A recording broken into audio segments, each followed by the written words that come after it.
Hello friends, welcome to my YouTube channel.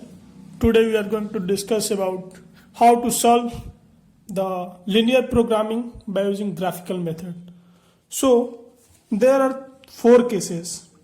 Number one, a unique optimal solutions. इसमें बस एक optimal solution होगा, ठीक है.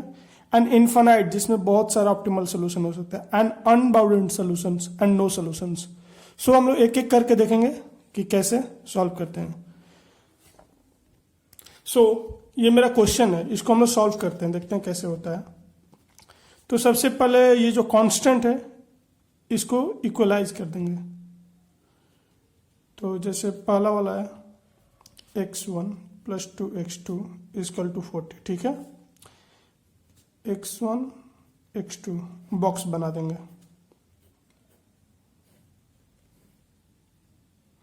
x को 0 रखेंगे. अगर x को 0 रखे तो वो x1 का 0 रखे, x2 का वैल्यू क्या मिला 20. अगर इसको 0 रखे तो इसको 40 मिला, ठीक है. तो ये पॉइंट क्या बना 0,20 40,0. ठीक वैसे नेक्स्ट करते हैं 3x1 + x2 = 30, ठीक है. x1 x2, ठीक है. एक बार x को 0 रखेंगे, x1 को 0 रखेंगे, एक बार x2 को 0 रखेंगे. x1 को 0 रखे, x2 क्या मिला 30, x2 को 0 रखे, ये मिला 10. तो ये क्या होगा ना 0,30 10,0, ठीक है. उसी तरफ थर्ड को करेंगे 4x1 + 3x2 = 60, x1 x2.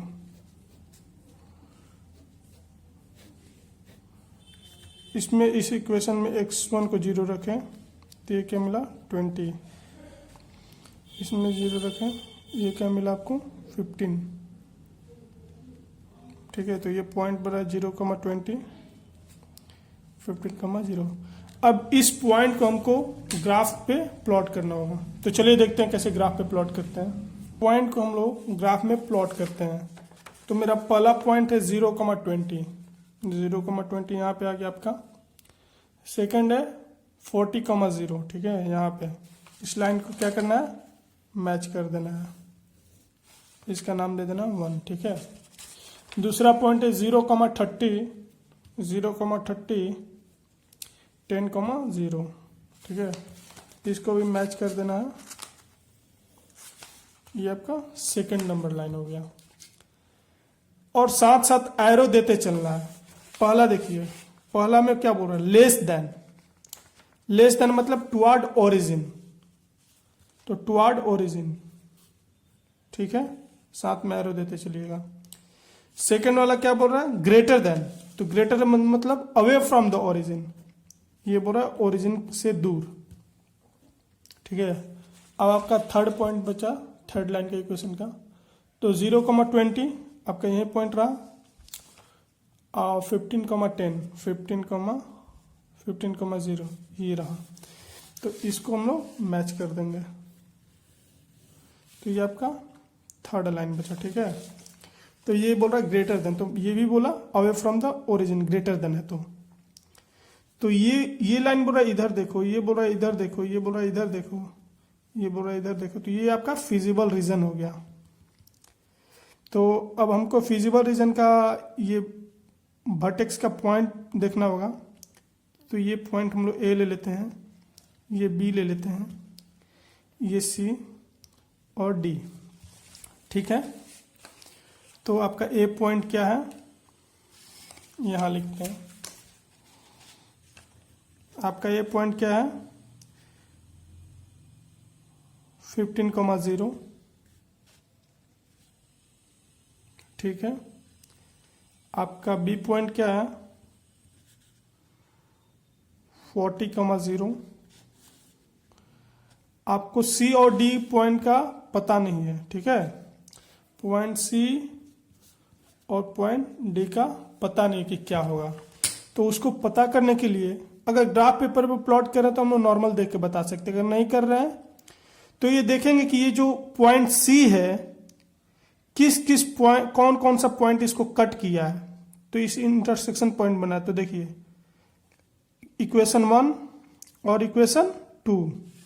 सो हम लोग इक्वेशन 1 और इक्वेशन 2 को सॉल्व करेंगे, इक्वेशन 1 एंड इक्वेशन 2। तो इक्वेशन 1 मेरा क्या था, x1 plus 2x2 equal to 40, ठीक है। और मेरा सेकेंड इक्वेशन क्या था, मेरा सेकेंड इक्वेशन था 3x1 plus x2 equal to 30। तो इसको सॉल्व करने के लिए हमको क्या करना पड़ेगा, इसको 2 से मल्टीप्लाई कर देते हैं। तो इसको 2 से मल्टीप्लाई कर देंगे तो क्या बनेगा, x1 plus 2x2 equal to 40। और ये इक्वेशन क्या बन जाएगा, ये इक्वेशन बन जाएगा आपका 6x1 प्लस 2x2 60, राइट। अब इसको हम लोग माइनस करेंगे तो आपका ये टर्म कट गया, ये कितना बचा आपका -5x1, ठीक है। और ये आपका बचा -20, कट गया। x1 का वैल्यू क्या बचा, 4 मिला आपका x1 का वैल्यू। अब इस x1 का वैल्यू हम लोग इस इक्वेशन में रख के x2 का वैल्यू निकाल सकते हैं। कैसे, तो x1 का वैल्यू हम लोग 4 लिखे, फिर 2 इंटू x2 इक्वल टू 40, तो 2x2 equal to 36, x2 equal to 18। तो आपका देखिए पॉइंट C मिल गया 4,18, 4,18, ठीक है। ऐसे ही अब पॉइंट D निकालेंगे। पॉइंट D किस किस लाइन का इंटरसेक्शन पॉइंट है, इक्वेशन 3 और इक्वेशन 2 का। सो यहां पे कर लेते हैं इक्वेशन 2 एंड इक्वेशन 3, ठीक है। तो मेरा इक्वेशन 2 क्या है भाई, इक्वेशन 2 है 3x1 plus x2 equal to 30। Equation 2 क्या है, इक्वेशन 3 क्या है, equation 3 4x1 plus 3x2 equal to 60। तो हम लोग इसको 3 से मल्टीप्लाई कर देंगे तो क्या बनेगा, 9x1 plus 3x2 equal to 90, 4x1 plus 3x2 equal to 60, subtract कर देंगे। 5x1 equal to 30। So x1 का वैल्यू 6, देखिए x1 का वैल्यू मेरा 6 मिल गया। अब इस वैल्यू को इस इक्वेशन में पुट कर देंगे, तो 3 into 6 plus x2 equal to 30, तो 18 प्लस x2 30, x2 का वैल्यू क्या आ जाएगा आपका 12, ठीक है। तो आपका ये पॉइंट का वैल्यू में सब पॉइंट का वैल्यू मिल गया। अब ये एक एक पॉइंट को हम लोग ऑब्जेक्टिव फंक्शन में पुट करेंगे। तो मेरा पहला पॉइंट था 15,0, 15,0। मेरा इक्वेशन क्या था, मेरा इक्वेशन था 20 मैक्स जेड, मीन था ना, mean Z equal to 20 x1 plus 10 x2, ठीक है।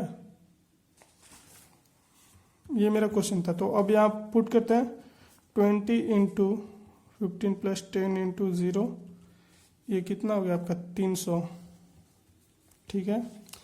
ठीक वैसे नेक्स्ट पॉइंट के लिए, ये पॉइंट आपका A के लिए था, ये पॉइंट B के लिए, पॉइंट B क्या है 40,0, 40,0, ठीक है। तो mean Z equal to 20x1 plus 10x2, 20 into 20 plus 10 into 0, कितना हो गया आपका 400, ठीक है। ओह सॉरी 40 है ना, 4 2 8, 800, ठीक है। फिर फॉर सी के लिए देखेंगे हम लोग। पॉइंट C क्या था मेरा 4,18,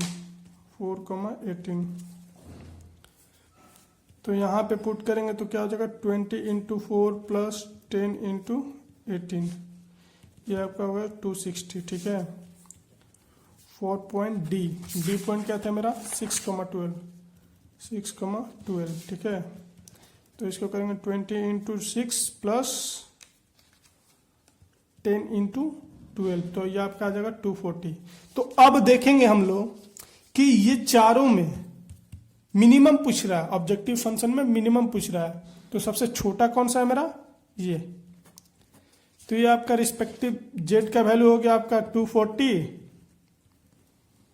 और x1 का वैल्यू हो गया आपका 6 और x2 का वैल्यू हो गया आपका 12।